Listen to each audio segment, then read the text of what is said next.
हर हर महादेव दोस्तों। लक्ष्मण रेखा का तो नाम आप लोगों ने सुना ही होगा, जिसको हमारे शास्त्र में जो हमारा शास्त्र विज्ञान है उसमें लक्ष्मण रेखा का जो ओरिजिनल नाम है उसको हम लोग कहते हैं सोमतिथि विद्या। यह सोमतिथि विद्या है, यह सनातन विद्या एवं पुरातन पद्धति है। लक्ष्मण रेखा एक ऐसा वाक्य है जिसे हम कहीं ना कहीं उपयोग करते रहते हैं। हम सभी जानते हैं, इसका असली नाम शायद नहीं जानते होंगे। लक्ष्मण रेखा का असली नाम सोमतिथि विद्या है, जो मैंने आपको अभी बताया है। यह भारत की एक प्राचीन विद्याओं में से एक है, जिसका अंतिम प्रयोग महाभारत के युद्ध में हुआ था। चलिए जानते हैं कि प्राचीन भारतीय विद्या सोमतिथि विद्या या लक्ष्मण रेखा के नाम इसका कैसे पड़ा। महर्षि श्रृंगी कहते हैं कि एक वेद मंत्र है, सोमं ब्रही वृतं रतः स्वाहा वेतु संभव ब्रहे वाचम प्राण प्रवाणाम अग्रम ब्रहे रेतः अवस्थि। यह वेद मंत्र कोड है उस सोमनाकृतिक यंत्र का।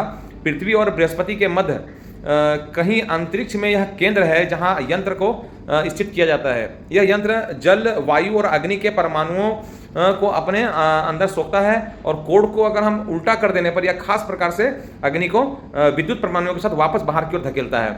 जब महर्षि भारद्वाज ऋषि मुनियों के साथ भ्रमण करते हुए वशिष्ठ आश्रम में पहुंचते हैं, तो उन्होंने महर्षि वशिष्ठ से पूछा कि राजकुमारों की शिक्षा दीक्षा कैसी चल रही है और कहाँ तक पहुंची है। तब महर्षि वशिष्ठ ने कहा कि यह जो एक ब्रह्मचारी है राम, इसने आग्नेयास्त्र, वरुणास्त्र और ब्रह्मास्त्र का संधान करना सीख लिया है। यह धनुर्विद्या में पारंगत हुआ है। महर्षि विश्वामित्र के द्वारा यह जो ब्रह्मचारी लक्ष्मण है, यह एक दुर्लभ सोमतिथि विद्या सीख रहा है। उस समय पृथ्वी पर 4 गुरुकुलों में से वह एक विद्या सिखाई जाती थी। महर्षि विश्वामित्र के गुरुकुल में, महर्षि वशिष्ठ के गुरुकुल में, महर्षि भारद्वाज के यहाँ और उदालक गोत्र के आचार्य सिकाम केतु के गुरुकुल में, ये 4 गुरुकुलों में इस सोमतिथि विद्या को सिखाया जाता था। श्रृंगी ऋषि कहते हैं कि लक्ष्मण उस विद्या में पारंगत था। एक अन्य ब्रह्मचारी वर्णित भी उस विद्या का अच्छा जानकार था।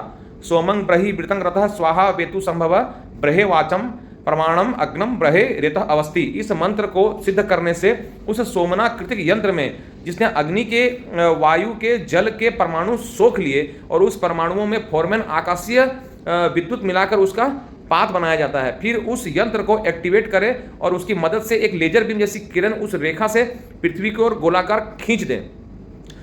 उसके अंदर जो भी रहेगा वह सुरक्षित रहेगा, लेकिन बाहर से अंदर अगर कोई जबरदस्ती प्रवेश करना चाहे तो अग्नि और विद्युत का ऐसा झटका लगेगा कि वह वहीं जलकर राख बन जाएगा। जो भी व्यक्ति या वस्तु प्रवेश कर रहा हो, ब्रह्मचारी लक्ष्मण की विद्या के इतने जानकार हो गए थे कि कालांतर में यह विद्या सोमतिथि न कहकर यह लक्ष्मण रेखा के नाम से प्रसिद्ध कहलाई। जैसे हम किसी का नाम का अपभ्रंश हो जाता है, जैसे कालीकट से कोलकाता हो गया, वैसे यह सोमतिथि की जो विद्या है, यह लक्ष्मण जी ने इस पर इतनी महारत हासिल कर ली थी कि यह सोमतिथि विद्या न होकर यह लक्ष्मण रेखा के नाम से कालांतर में यह प्रचलित हो गई।